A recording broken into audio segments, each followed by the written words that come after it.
Okay. Just a few things going on today.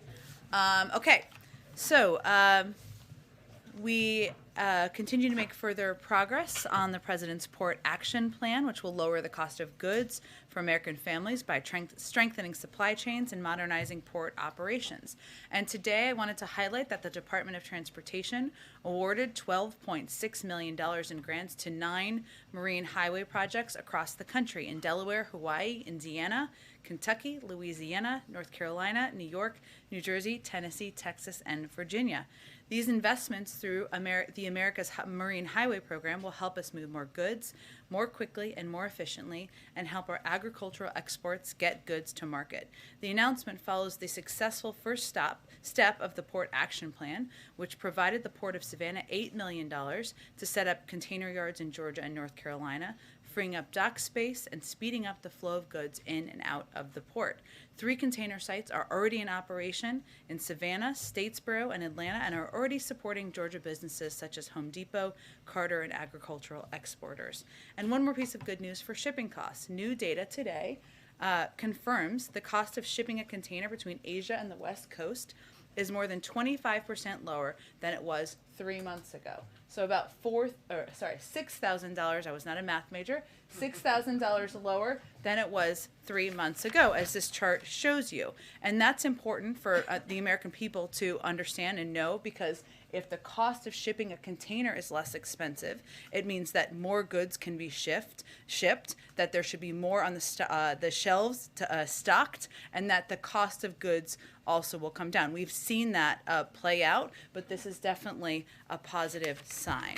Also wanted to give you a bit of a sense of the week ahead. We'll have more to come in the coming days, I promise, but I can confirm for you that on Thursday, the President will award the Medal of Honor to 3 Army soldiers for acts of gallantry and intrepidity above and beyond the call of duty. And their stories are so amazing. I just wanted to take a brief moment to highlight a couple of them. Sergeant First Class Alwyn Cash will receive the Medal of Honor posthumously for his service as a platoon sergeant in Iraq on October 17, 2005. Cash was conducting a nighttime mounted patrol when the Bradley fighting vehicle he was in charge of was attacked by enemy small arms fire. An improvised explosive device disabled the vehicle, causing it to become engulfed in flames. After extracting himself, he set about extracting the driver and his peers trapped in the troop compartment. Despite the severe 2nd and 3rd degree burns covering the majority of his body, he repeatedly entered the burning building to retrieve his fellow soldiers. He selflessly refused evacuation until all of the other wounded soldiers were evacuated. His heroic actions at the cost of his life saved the lives of his teammates. Also being awarded a Medal of Honor is Sergeant First Class Christopher Solis, who will receive the Medal of Honor also posthumously for service as the leader of the Special Operations Unit in Afghanistan on July 12, 2018. Sergeant Solis led an operation to clear an area of enemy forces. When a large enemy force attacked, Sergeant First Class Solis voluntarily exposed himself to intense enemy fire multiple times to retrieve and employ a heavy weapon system, direct and lead a medical evacuation via helicopter, and act as a physical shield for his team, the aircraft and its crew. After being hit by enemy fire, he motioned to the aircraft to depart rather than remain to load him. His selfless actions saved the life of the evacuated partnered force member and almost certainly prevented further casualties. He died of the wounds he received in combat. And finally, Major Sergeant Earl Plumley will receive the Medal of Honor for his service as a weapons sergeant in Afghanistan on August 28, 2013. Then Staff Sergeant Plumley responded to a complex enemy attack when a massive explosion tore a 60-foot breach in the base's perimeter wall and 10 insurgents wearing suicide vests poured through. Staff Sergeant Plumley and 5 Special Operations members mounted 2 vehicles and raced toward the site of the detonation. Without cover and with complete disregard for his own safety, Staff Sergeant Plumley repeatedly advanced on the enemy force, engaging multiple insurgents with only his pistol, killing 2 insurgents and engaging combatants at close range, including an insurgent whose suicide vest exploded a mere 7 meters from his position. Undeterred, he joined a small group of American and Polish soldiers who moved to counterattack the infiltrators and carried a wounded soldier to safety. So the The president looks forward to honoring 2 of those individuals posthumously and 1 on next Thursday when he awards the Medal of Honor. With that, Colleen, why don't you kick us off? Okay, thanks, Jen. I wanted to ask 2 questions. One is, can you talk a little bit about the, White House outreach to Senator Manchin and other senators on the Build Back Better Act in relation to the recent CPI index reports today? And then the second question is, I wondered what else the White House can do or should be doing with regards to women's reproductive rights, given everything that's happening. Specifically today, there was a ruling out of Texas that keeps the restrictions intact while the lawsuits play out. So I just wondered what else, aside from the codification of Roe in Congress, can and should the administration be doing? Absolutely. Well, let me take the first one first. Let me first say that as it relates to the CPI, or the Consumer Price Index data this morning, let me start with the data. The data was taken in November. Even since that time, over the course of the last nearly 2 weeks, we've seen a decrease in costs in some of the areas that account for a big percentage of the rise in inflation. So about 50% of the inflation numbers, is attributed to the rising gas prices and the rising car prices. On gas prices, and we had a chart, maybe they'll pull it up again, that Brian Deese, our NEC director, talked about just yesterday. What we've seen in recent days are gas prices are coming down from their peak, and this obviously is not captured in the data, since the data was through the course of November. So in 20 states, gas is below their 20-year average in real terms, and natural gas is down 25% from its November average. We attribute this to a range of factors, including the president tapping the Strategic Petroleum Reserve in coordination with partners around the world. But more broadly, we're seeing positive signs of supply chain bottlenecks being addressed that are helping address this as well. And we expect those numbers to continue to decrease across the country. The other piece and gas, I should also note, on the wholesale market is down over 30 cents per gallon since its peak, which is, again, a good sign. The other piece, as we're seeing as it relates to cars, is wholesale car prices are down as well. Or used car prices are down as well. So when car dealers are purchasing cars, they are at a lower cost than they were before for a range of reasons, including the availability of chips, because we've helped solve some issues in the supply chain. That means that as we look to the first quarter of next year, or the first couple of months of next year, those car prices are going to keep coming down. One other third note, let me just note in the data, one of course, the factors as it relates to costs that consumers are experiencing, the American people are experiencing, is of course the cost of food when you go to the grocery store. 25% of that, our economists or economic experts estimate, is related to meat prices. You go, you buy a pound of burger, you buy a poultry, whatever it may be. And our assessment here, and we've taken steps as it relates to our competition agenda, is that dominant corporations in these industries are taking advantage of their market power to raise prices while increasing their own profit margins. Meat prices are a very good example of that, something we're working to crack down on. And just to give you a sense, gross profit margins for big meat processors are up 50%, and net margins are up over 300%. That should not be the case. That is not all attributed to supply chain issues, et cetera. So I just wanted to dig into some of the data things there first, but I will note as it relates to how we have these conversations now with this data out, our argument is that this makes passing Build Back Better even more imperative, even more important, because what Build Back Better will do is it will start cutting costs early next year, including for childcare costs, cutting them in half in 2022, making preschool free for many families starting in 2022, saving families the $8,600 a typical family currently spends on preschool, leading to the construction of additional housing units starting in 2022. These are all areas, the way people, and the president just talked about this too, experience inflation, as you all know, is not through the data or graphs, as much as we love graphs in here, but it's about the costs on their family budgets. And so that's why in our view, and the president's view, the argument is even stronger to get it done now. The last thing I would note on this, and then I'll get to the other question you had, is that the president just noted, and I don't know if you saw, that he would be speaking with Senator Manchin early next week. Obviously, we're in touch at a staff level, but I will leave it, of course, to Senator Manchin to speak to that further. As it relates to the question about the Supreme Court, ruling this morning. One, the president has obviously been at former Senator Dole's funeral for the majority of the day, but we will be issuing a statement in his name. We naturally wanted him to see and review and edit first, so you will all be getting that shortly. But let me just note that the president is very concerned by the Supreme Court's decision allowing SB 8 to remain in effect, given the consequences the law has for women in Texas and around the country and for the rule of law. I know you noted this, but I would just like to reiterate that the president is deeply committed to the constitutional right recognized in Roe v. Wade, and he has argued and advocated in the past for codifying Roe through passing the Women's Health Protection Act. And the ruling this morning is a reminder of how much these rights are at risk. And how women across the country who have now, in Texas especially, it's been 101 days since this was put in place, 101 days, where their health, their access to what has been law of the land for many decades now has been questioned and put and challenged. And so this is just a reiteration of how much, a reinforcement, I should say, of how important it is to codify Roe and move forward with the Women's Health Protection Act. And he's certainly hopeful that they will move forward with that. It's already passed the House, so in the Senate.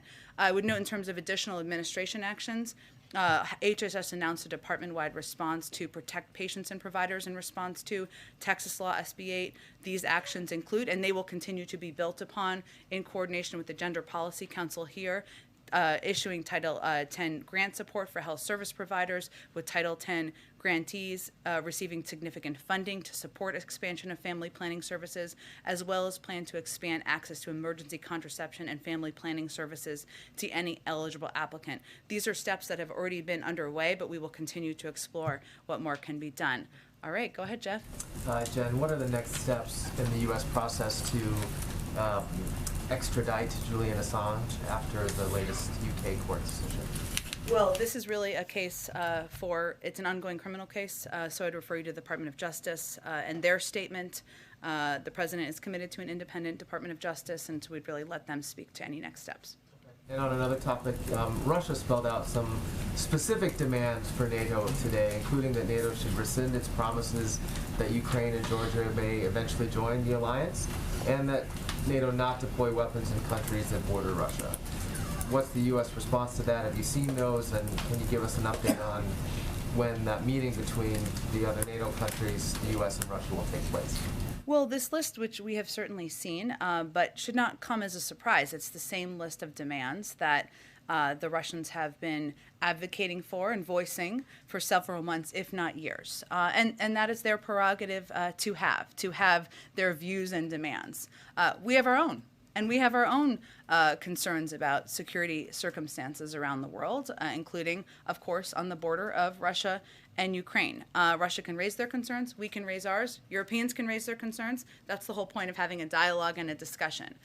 While I don't have an update on what format that may take, which I think is the second part of your question, it's important to note that there have been formats for conversations about European security with Russia for 70 years, approximately, and many of those are formats that could work, and we are open to being the format moving forward. I would note also that even as we're determining what that looks like, we have been engaged on a daily basis with all of the players here, our European partners, at a range of levels. Obviously, you saw the president have the call with the B9 leaders yesterday, as well as the Ukrainians, but we are in touch through senior officials at the State Department, in the White House, and we will continue to be. But I don't have any update at this point on the format.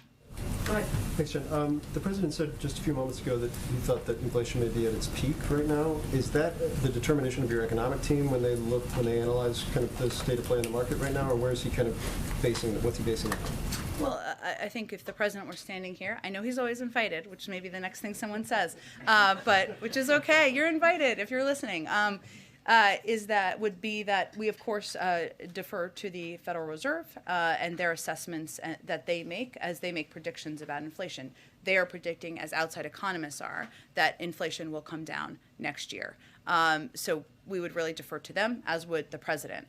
I think I have not obviously had a chance to speak to him post his comments because it was just shortly not so long ago. But I think what he is in his mind, as he went on to articulate, is what we're doing to lower costs for the American people. And that's how he sees it, is, of course, inflation is a term we use here. We use it at the Federal Reserve, a very important economic term. The way the American people experience this at home is costs and what things cost, whether it is the cost of gas or natural gas, heating your home or putting gas in your car. We're seeing those prices come down. Or whether it is buying a car, again, we're projecting those prices will come down. We're obviously working to bring the cost of food down. So we are seeing those move in a good trajectory and in a good direction, and I think that's how he was articulating it. And then you guys have been consistent on your argument as it relates to Build Back Better and inflation now for weeks, if not months. Senator Manchin has been consistent in his position for weeks and not months. Obviously, something is going to need to change in that dynamic on the senator's side of things for him, I presume, to support Build Back Better. What changes in your argument that resonates with the senator, given his long-held positions here on inflation? Well, we will certainly let the senator speak for himself. He will, of course, be speaking with the president, as the president alluded to early next week, and I would expect the president will convey much of what we've conveyed publicly, that while we've seen costs increase in some areas, and we've seen them move in a good direction in some areas as well. What we need to do now is think about what we're going to do about rising costs. What is our plan to address rising costs? You saw every single Republican in the House vote against Build Back Better. What were they voting against? Yes, they were voting against the president's agenda. They were also voting against lowering costs. They were voting against lowering costs for childcare, lowering costs for elder care, lowering costs for health care.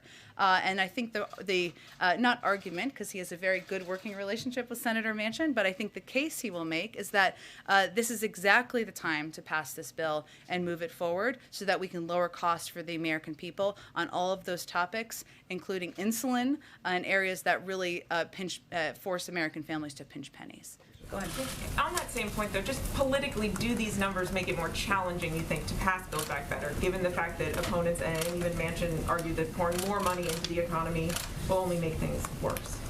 Well, what we know is what 17 Nobel laureate economists have conveyed, which is that this will help address inflation. We know that economists across the board, many across the board, have conveyed that this will help address what we see as rising costs. And we also know that for American families sitting at home, they don't necessarily think of it as what the data and what the economists are saying. They think of it as what their weekly budgets are, what their monthly budgets are, and which leader has a plan to address that. So actually for us, politically, arguing we're going to bring down the cost of childcare, we're going to bring down the cost of preschool, we're going to make affordable housing a reality, and on the other side of the aisle, you have people who are opposed to lowering that cost, is a pretty viable argument. And on the timeline here, just to put a finer point on it, you noted the costs are already going down that may not be reflected in this report, and that you may see changes next year. But if you're an American at home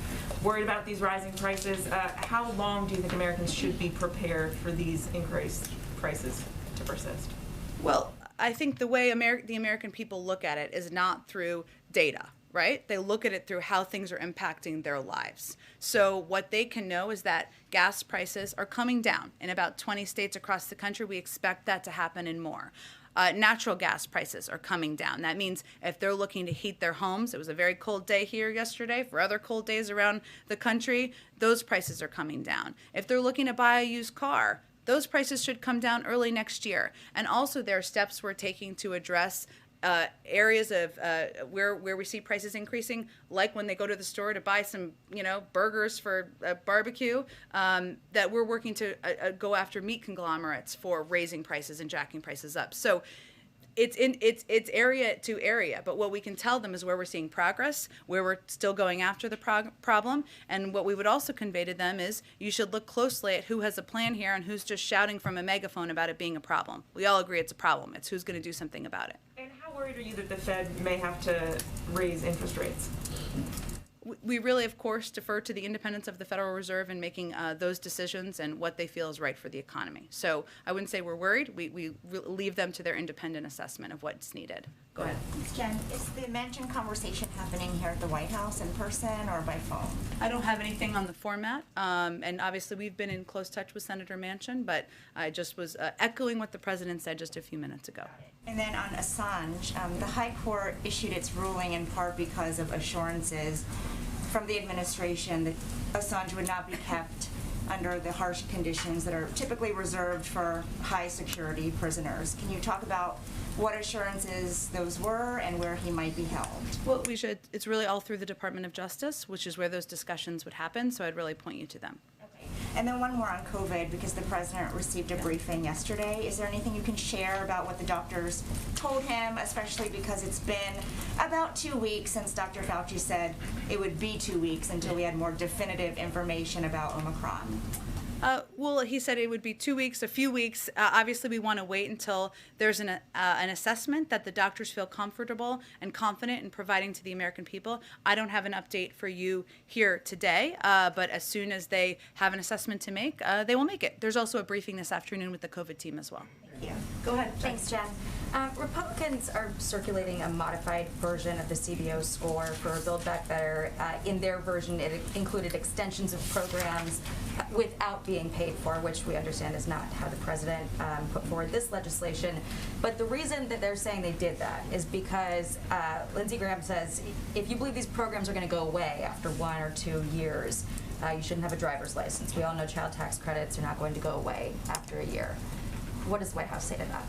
Well, to quote of all people Norm Ornstein at the American Enterprise Institute, who put this quite well, quote, "You can't assume programs will be extended just because Lindsey Graham wants to assure that. An estimate based on what's not in the bill is bogus and fundamentally dishonest." I mean, this is not a CBO score. This is a fake CBO score. It's not about the existing bill anybody is debating or voting on. This is about proposing the extension of programs that has not been agreed to without the commitment of the president, which he's made repeatedly publicly, that he would never support extending these programs if they weren't paid for, period.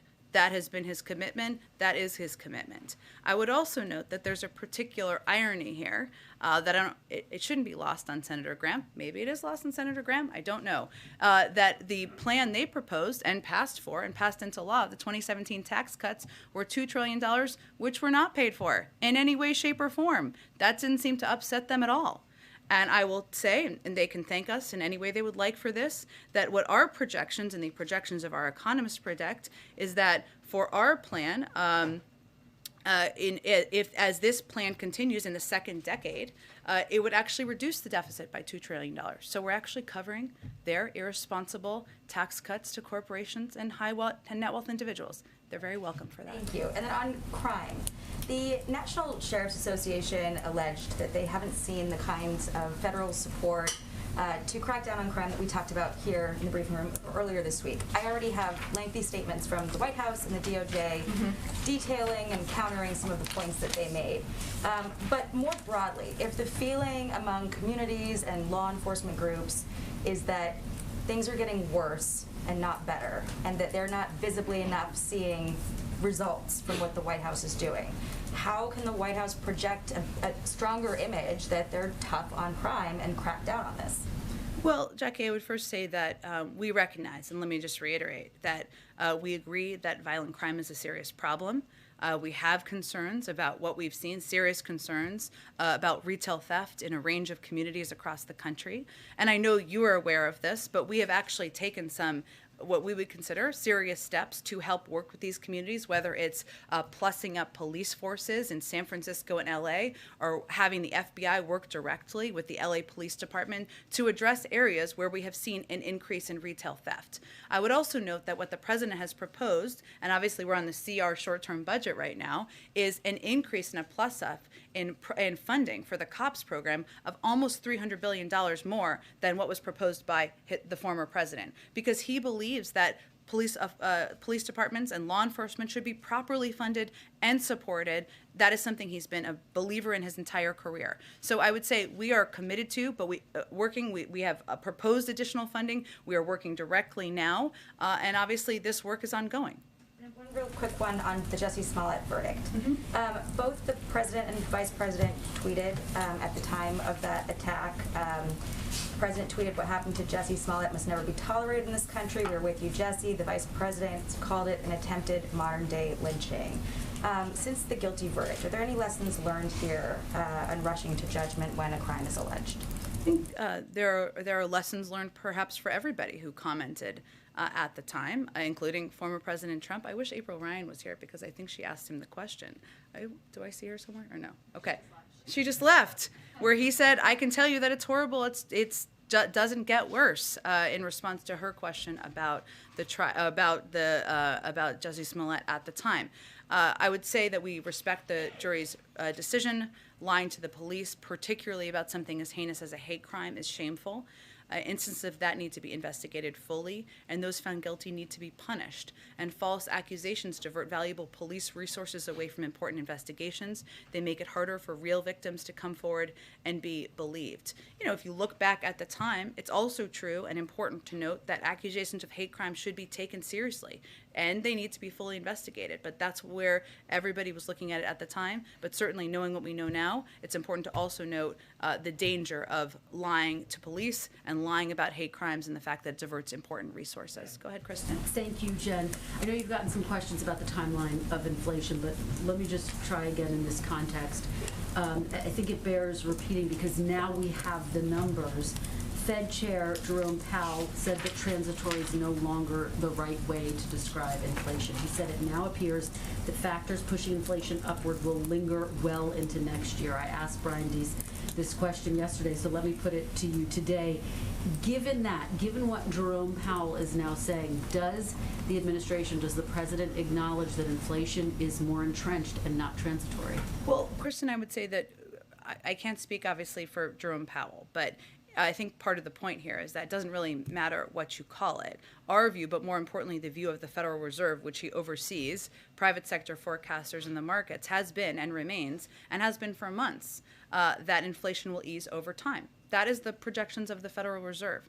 That is the projections of outside forecasters, and that it will ease next year. And that our supply chain issues and higher prices are rooted in the pandemic, which will subside as it gets under control. So I can't parse for him his comments, but they make projections on a regular basis, on a predictable basis, which is important for the markets, important for people to look to, as do we, which I think is the most important thing to watch. They are predicting, as they have 4 months, which hasn't changed even when he made those comments, that it will subside next year. I think when people hear the term well into next year, though, I interviewed a business owner today, some families who say it's this piling up of prices that's causing the suffering. What do you say to those families who are suffering and they hear a term like well into next year and they feel panicked? I would say that we take the rise in prices and that impacts individual families, small businesses, anyone across this country incredibly seriously, Kristen. And that's why it's so important to note and to detail, as I did at the beginning, but I can highlight a little bit more, what the president is doing and what this administration is doing to lower prices. And that includes using every lever at our disposal to lower gas prices, something that's impacting people across this country. We've seen some progress. 20 states across the country, we've seen it go down. We expect that to increase. Another key driver in these inflation numbers is the price of cars. We're seeing wholesale car prices come down. That means when families go to a lot to buy a used car, first quarter of next year, the prices will be lower. And we're also using tools at the president's disposal to go after meat conglomerates, where we're seeing when people go to the grocery store and a pound of meat is more expensive than it should be. We agree. That's less related to supply chain issues. A lot of that's related to the actions these conglomerates are taking to take advantage of the American people and the industry. So what people should understand is that the president is focused on bringing down costs in all of these industries, how they're impacting their daily lives, which is what's most important to him, and that also getting the Build Back Better agenda and bill passed will help lower a range of costs that impact people's bottom lines, their pocketbooks, their budgets. Obviously, the child tax credit is a part of the Build Back Better plan. I asked you about this yesterday, if there's any discussion about pulling it out as a standalone piece for the families who rely on that tax credit. Will the president say to Congress, don't leave until we get this done? to make sure that that child tax credit does get extended? What's his plan for that? I think it's important to note that there's not a single Republican who supports extending the child tax credit, unless they want to speak out, and if they do, they're welcome to join us in supporting the extension of that. We believe that the full package, the entirety of the package, has key components that will lower costs for American families. That's what we're advocating to push to pass. That's what Leader Schumer would like to do and see passed, and that's what our focus is on at this point in time. Go ahead. Thanks. Going back to abortion, what path does this White House see for the Women's Health Protection Act, given the current balance in the Senate? Would you advocate for a filibuster carve-out in order to pass that bill and protect access to abortion? I would say that we would like to see that bill come up for a vote in the Senate. We would like to see that bill move forward, but in terms of the mechanism for that, I don't have anything new on that. We will defer to leaders in the Senate. And then also, there's some reports today about conversations among senators about potentially exploring a rules change to expedite ambassador nominations. Is the White House involved in this conversation at all? And how worried are you about a scenario where tensions are escalating at the border of Ukraine and you don't have ambassadors in some of these key European cities? We're deeply worried about it. It is true. Let me first state, having worked at the State Department for a few years, that we have a very talented foreign service team and officials around the country, around the world, and career officials that are around the world. But it should be that if there are qualified, talented, experienced nominees who have been nominated by a president to serve in key positions around the world, they should move forward through the Senate. And what we're seeing now is that there is a delay in process. A number of these nominees will end up with a majority of votes. Not everyone, but a vast majority of votes, Democrats and Republicans. Yet there's an insistence on hours and hours of debate that's slowing the process. And you're absolutely right. There are key countries in the world where we have not had ambassadors. The president has been in office for almost a year now, and they're still not confirmed. So it is an area of serious concern. In terms of the process piece, I'd have to check on that in our engagement. I'll talk to the legislative team about that. Go ahead. Jen, the CENTCOM commander did an interview this week in which he indicated that the 2,500 troops in Iraq might come under increased pressure from Iranian-backed militias that want the U.S. out of Iraq. One of the reasons the president pulled out of Afghanistan was because he was afraid that American troops there would come under increased risk if the Taliban took over the country. Can you explain why the U.S. presence in Iraq will remain, if the president was so interested for that reason getting out of Afghanistan? I have to talk to our national security team about their specific view on this, and probably the Department of Defense and their team about it. I would say that Afghanistan was, of course, a war that we fought for 20 years, where we had troops on the ground who were fighting a war on behalf of the Afghans. They were unwilling to fight for themselves. I know it's tempting to compare different war zones. They're always a little different and have different circumstances, but I can check with them on this specific case. One other question. We understand the mother of Austin Tice, the journalist who's been captive in Syria for so long, was going to be meeting with the National Security Advisor. Do you have an update on that meeting, and does the U.S. government have hope that Austin Tice might soon be returned to his family? Well, I can confirm that Deborah Tice met with Jake Sullivan, our national security advisor, today. I would also note that she has been and her family have been in touch and have met a number of times with members of our national security team and been on phone calls, as we have been with all families of individuals who are held overseas. It's our standard practice not to share specific details about any potential meetings or specific cases out of respect for the families and to preserve confidentiality. Our team, of course, will remain in close contact, but I can't give you an assessment. Obviously, we're going to do everything we can to bring Austin Tice and any individual and any American who's being held overseas. Go ahead. Thanks, Jen. First, I just wanted to ask quickly, the Chinese firm Evergrande has slipped into default. You were asked about this a couple months ago and said that the U.S. was monitoring, but now that it's actually happened, I'm wondering sort of what the level of concern is and if the administration of the White House is undertaking any action in response. The vast majority of their business and, of course, market impact is in China, not in the United States, as I think you well know. Obviously, any potential impact would be monitored by the Department of Treasury. I have not heard any additional or new assessment on that, but, of course, they monitor not only domestic but also global markets. And I just wanted to sort of diagram a sentence that you said earlier. Okay. It's a Friday. Give me a break. Well, I'll explain. Okay. You were talking about. I need a chalkboard or Yeah, something. the CBO, the CBO report of the Sure. non-existent bill, and you, in explaining why you didn't think it was valid, said that the president would never support extending these programs if they weren't paid for, period. And the reason I'm asking this question is I envision a scenario where in like 2 or 3 years, I'm still sitting here, maybe you're not, but a Wow. This is like a real harsh line of questioning. you might be done with us, but a Biden press secretary is sitting here, and you're trying to extend some element of Build Back Better, because as we all know, the package is not going to move, or the elements of the package wouldn't all move together in we're just renewing Build Back Better. So I want to be extremely specific. If there's an element of Build Back Better that expires, the president will never support renewing that element unless it is fully paid for and deficit neutral. He wants to, he would only support extending these programs if they were paid for, period. I'm not going to parse all individual moments, but that is what he has stated publicly. That is his commitment. He is a person who is fiscally responsible, unlike the person who asked for the fake CBO score, and that is his commitment as long as he is president. So if it's child tax credit or payments for child care comes up, it's expiring, it's on its own, you don't have a way to pay. I'm not going to get ahead of a hypothetical, but again, what this fake CBO score was about was extending all of the programs that would expire without paying for them. The president would pay for them. There's no bill that exists on this front, and we don't even know what the vehicle would be. But again, the president has been clear about his intention to pay for these programs, and so that's one of the reasons why this is so disingenuous. Go ahead.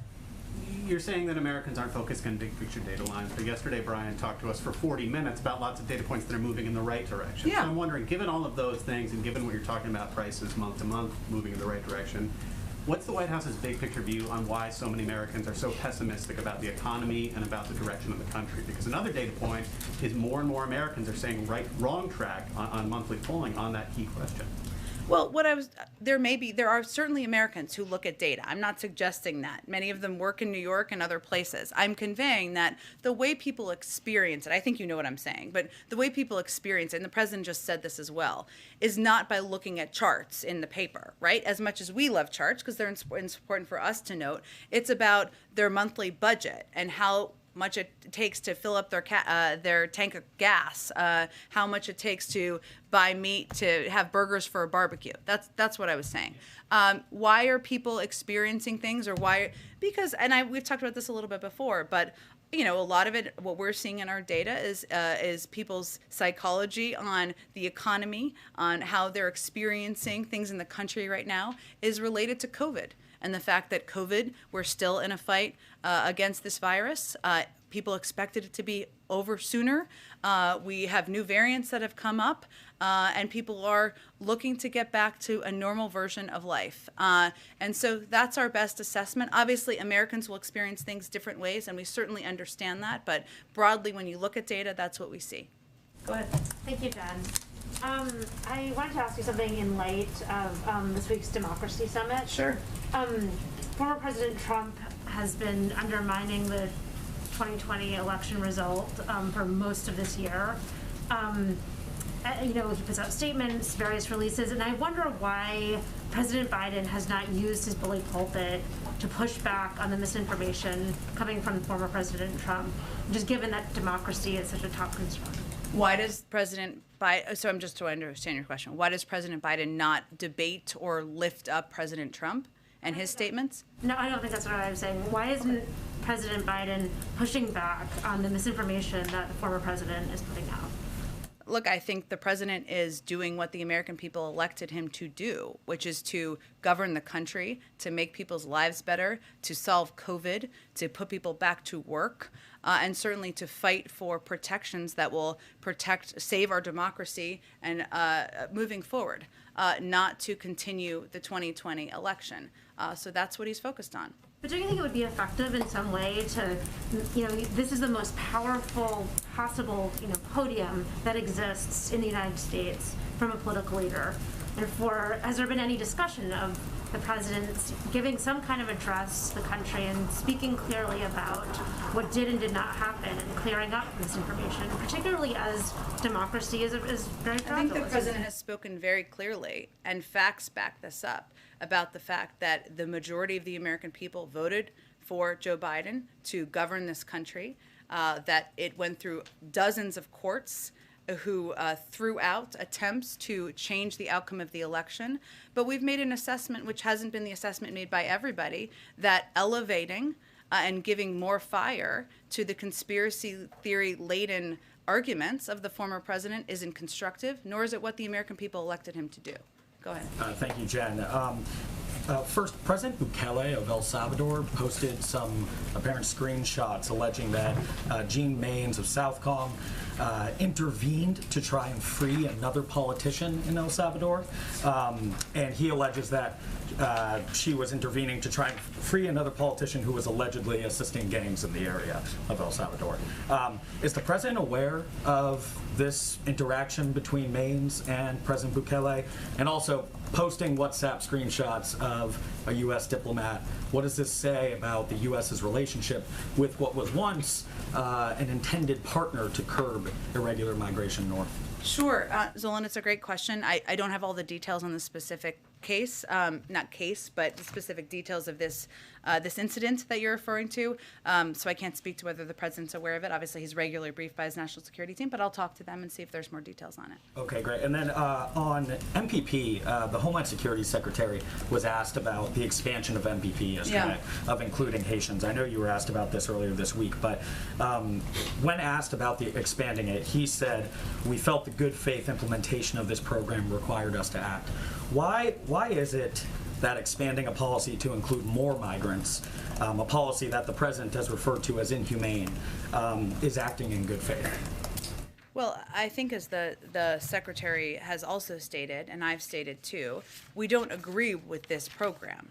We find it has endemic flaws. It's imposed unjustifiable human costs, pulled resources and personnel away from other priority efforts, and failed to address the root causes of irregular migration. I'd also note that they made some changes to the program to attempt to instill some more humane components, even of a program that we are opposed to. In terms of how we're implementing it, I mean, my understanding, but I would really point you to the Department of Homeland Security, is that we are abiding by this court order and working to implement that as we see the requirement. But beyond that, I would really point to them for more details. The court order didn't specify expanding it to other nationalities, including Haitians. So, I mean, with everything you just said, given that the administration has, in court documents, criticized this policy, I mean, why then expand it for this other population that the Trump administration did not include either? Well, I would say, first of all, the Trump administration allowed this program to continue, separated families and mothers from their children, and had an absolutely inhumane and horrific approach to immigration. So I don't think there's any point of comparison there. I will check and see if there's more details on this to share with you. The last one I have is just with this this tragedy involving a truck crash with more than 50 migrants that were killed. That's the initial reports. Just initial reports from people on the ground say that that truck was intending to come to the U.S. border, that those folks were trying to come to the U.S. Is the president, is the administration reaching out to Mexico, to partners in Central America this morning? Does this cause for a certain reevaluation of the strategy to deter migration north? It would really come through the Department of Homeland Security, that kind of outreach. So I would point you to them for any more detail about a connection with the Mexican government. Or the vice president at this point? I can check and see, but I suspect that conversation would first happen through the Department of Homeland Security. Go ahead. Oh, go ahead, Karen. Thanks, Jen.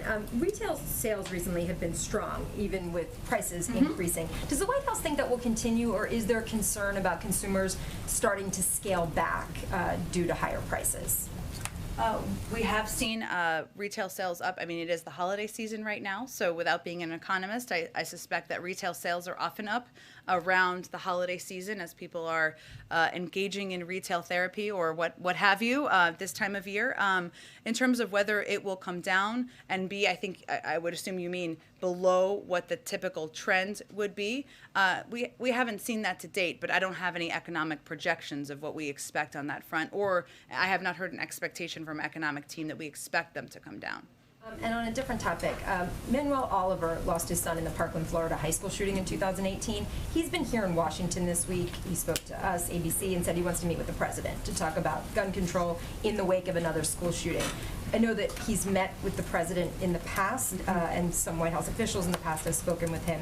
But is there a plan for the president to meet with Mr. Oliver while he's here in Washington? And then I just have one quick one after that about this. Sure. Well, let me first say that we have been in touch with Mr. Oliver.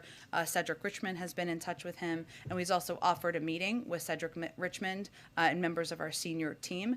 I don't have anything to preview in terms of a meeting with the president, but certainly he is somebody, as you noted, who the president has met with in the past. We certainly respect and honor, one, his loss, but also his activism as a follow-up to that on behalf of gun safety, but I don't have anything to predict at this point for a meeting with the president. I think you were asked this earlier this week, but just to circle back on that, has the president spoken with any of the families who lost a child in the Michigan school shooting last week? I don't have an update on that either at this point in time. Go ahead. So the Los Angeles School District has 85% of its eligible students vaccinated, 12 years and older and up, but they're pushing back the deadline for the rest of those students because tens of thousands were not going to meet that deadline. How does the White House view that experience? Is it viewed that this has been a successful use of a mandate on students? Is this a warning sign that not enough students are getting vaccinated? How would you characterize and look at that situation? I don't have any specific grade of their implementation. Obviously, school districts across the country are going to implement or not different requirements to keep their schools safe. What I would note is that that is a vast majority, that is a compliance with what the requirements are they put in place by a large population of the school community. And that is something they have made the decision will make their community and their school safer, make parents feel more comfortable and confident in sending their kids to school. That's ultimately a good thing, but different schools are going to implement it differently. I think the president's principle is ultimately that there should not be a cliff, that there should be efforts to find accommodation, to ensure there's counseling, that there's communication and education about the efficacy of vaccines or alternatives like testing, and that is certainly something that we've conveyed to entities across the country. One more question on schools. Obviously, the White House wants schools to be open. It's been encouraging schools to open. Yeah. Many schools are fully open. But inside schools, there are often very strict rules. For example, sometimes students are required to eat outside or eat distant from each other, not talk to each other while they're eating. Does the White House want to see those rules lifted as well to get back to a more normal school experience? Well, schools are taking steps, especially since we've only recently approved through the CDC and FDA vaccines for 5 to 11-year-olds. They're not approved for kids younger than that, to keep their kids safe and keep students safe.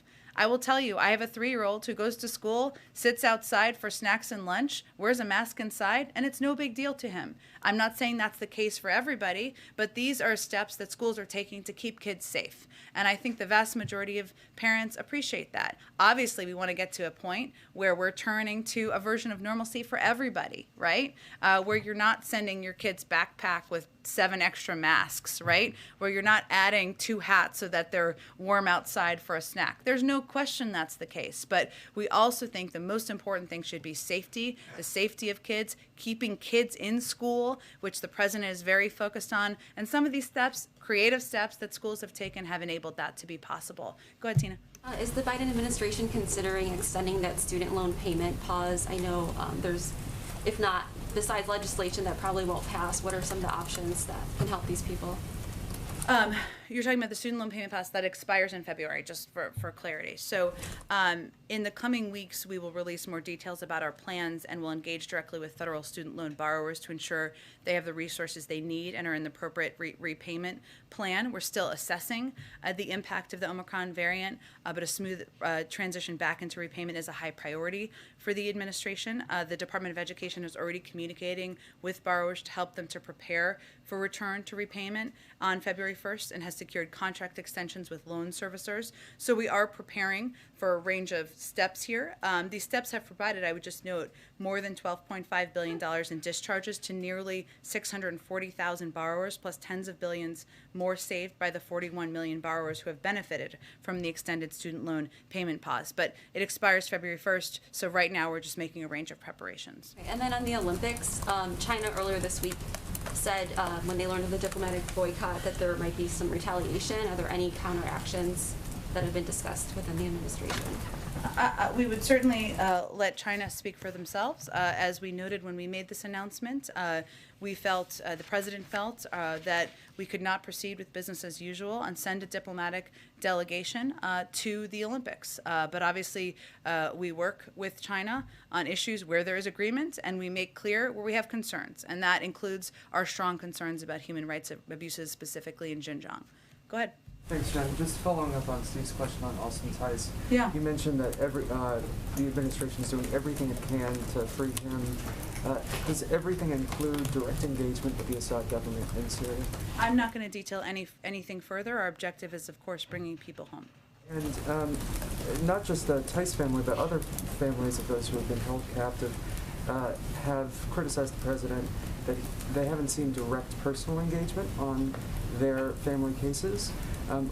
Maybe you could explain what the president has done directly to help free some of these Americans abroad. I'm not going to detail the president's engagement because it's not advantageous to our objective of bringing people home. What I can tell you is that Austin Tice's mother and all of the families of Americans who are being held overseas have been in touch with our national security team, have been in touch with Jake Sullivan and other senior officials in a range of departments at the State Department and others multiple times, and we are absolutely committed to closely coordinating with them, to doing everything we can from here in the United States government to bring their loved ones home. Go ahead. Following on that UK court ruling on Assange, has the president ever given any consideration at all to a pardon? And also, what is your response to the message in some quarters that prosecuting Assange is an assault on freedom of speech, freedom of press, information, etc.? Well, I would again reiterate that this is a case that is still ongoing. It's really under the purview of the Department of Justice. They've put out a statement. I'd point you to that for any further comment.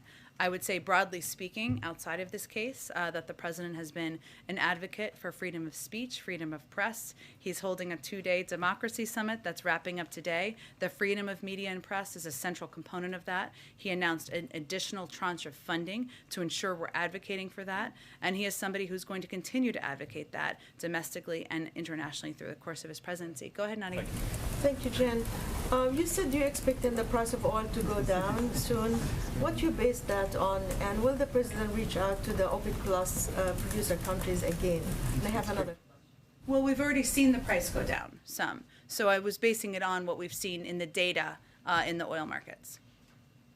And yesterday you talked elaborately about a possible sanctions, economic sanctions on Iran, on Iran.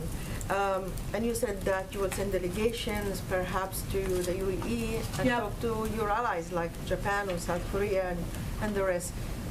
2 questions. Number one is, are you going back to the maximum pressure campaign that the previous administration used to convince Iran to come back to the negotiation? And second, what kind of leverage do you have on China to stop importing Iranian oil? Well, I would say first, we're not using the last administration approach as a model. They pulled out of the Iran nuclear deal, which meant that they've been able to proceed and progress in their nuclear program without visibility from the United States or the global community in a way that it leads to a reduction in everyone's security and is ultimately has enormously negative impacts globally. As it relates to what our leverage is on China, China was a constructive member of the P5+1, has continued to be, and obviously there are certain restrictions and requirements everybody would have to implement in order for this to move forward. That's all part of the negotiations. I don't think anyone wants to see Iran acquire a nuclear weapon. I'm not sure if you would call that leverage as much as something that is important to the security of the global community. Go ahead. Thanks. On China, U.S. Trade Representative Catherine Tai has previously said there's this range of enforcement mechanisms on the table to hold China accountable to the Phase 1 trade deal, but China's on track to fall short of the goals, primarily boosting imports of U.S. agricultural goods. How confident is the president he can hold China accountable to those commitments in time, since those obligations are expiring? Well, I know they're expiring the end of the year, right? Am I remembering this correctly? So we have a couple more weeks.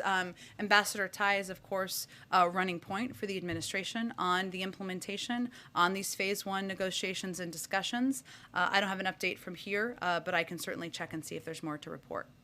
What message does it send to American farmers who were, hoping for a boost from these export obligations if they aren't met, and should we expect the president to take action if that is the case? Well, as you know, there's an ongoing review and assessment, and maybe this is what I shorthanded was referencing, that is being overseen by Ambassador Tai about these tariffs and how they impact negatively, unintentionally, certain industries in the United States. I don't have anything to preview on that front, but that is also an ongoing process that's happening right now.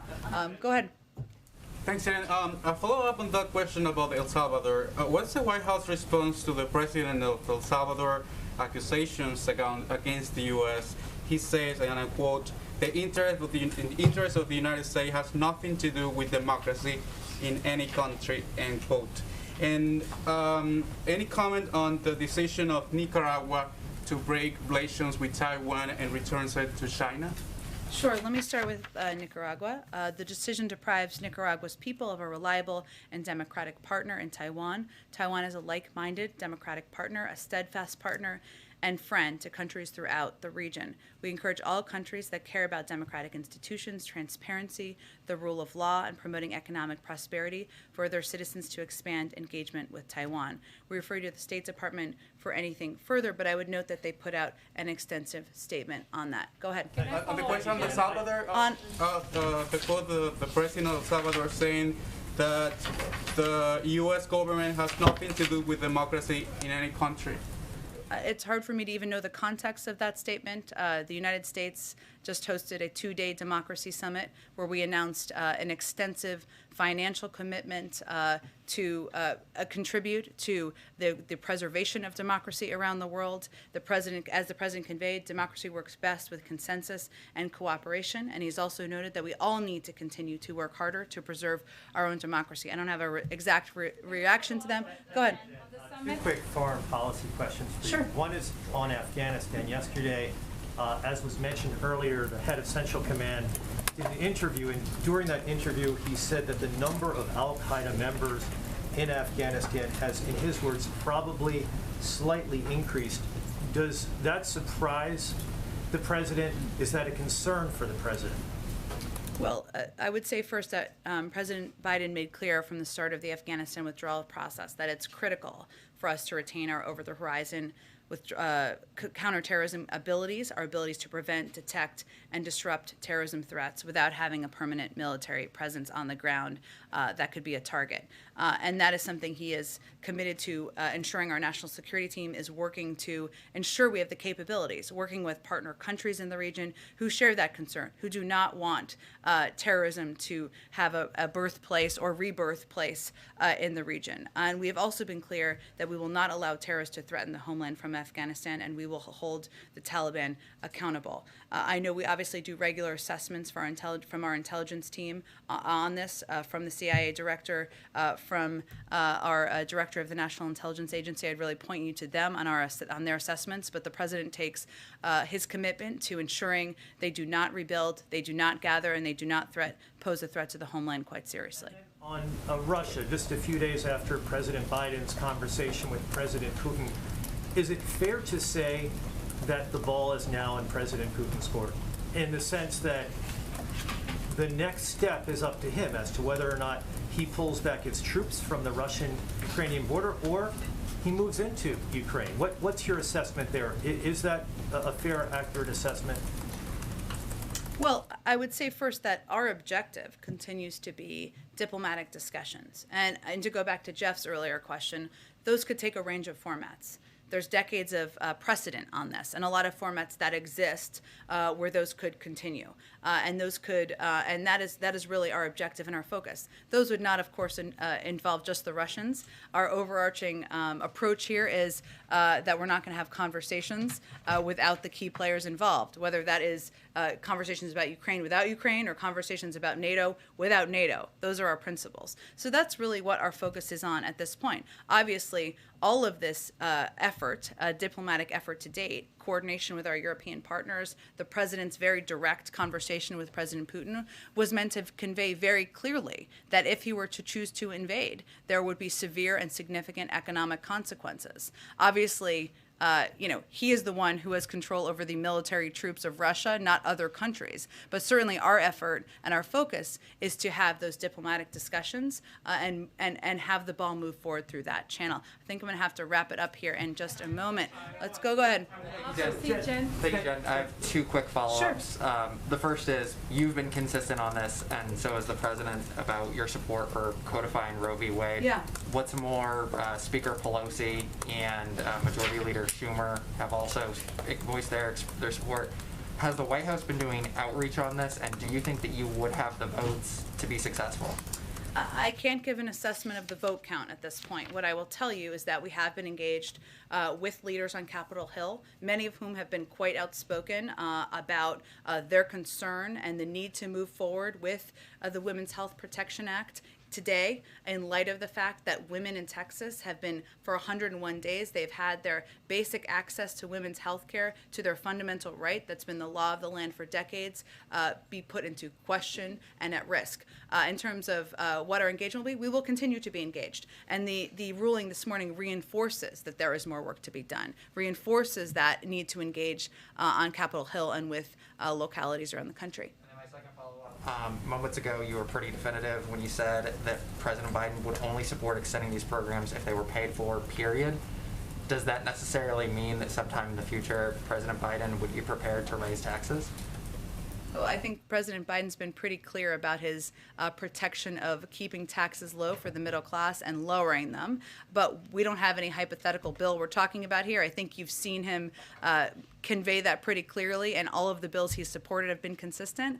But we'll have real conversations when real bills exist. Edward, why don't you do the last one? Thank you, Jen. So you talked about inflation here in the room, the highest we haven't seen since 1982. President's been in office about 11 months. What grade does the president give himself on his handling the economy? I think every president I've ever worked for, I've only worked for two, but they try not to grade themselves. But I will tell you what the president is proud of working on with Congress, with governors, with leaders across the country, is his effort to lower prices for people across the country, whether it's the steps he took to lower the price of gas, whether it's the steps he took from the beginning to address bottlenecks in the supply chain that we're seeing play out now positively in terms of improvements, or whether it's his effort, his proposal to introduce Build Back Better, which will cut costs for people across the country. All right, happy Friday, everyone. Thank you, everyone. Have a good day.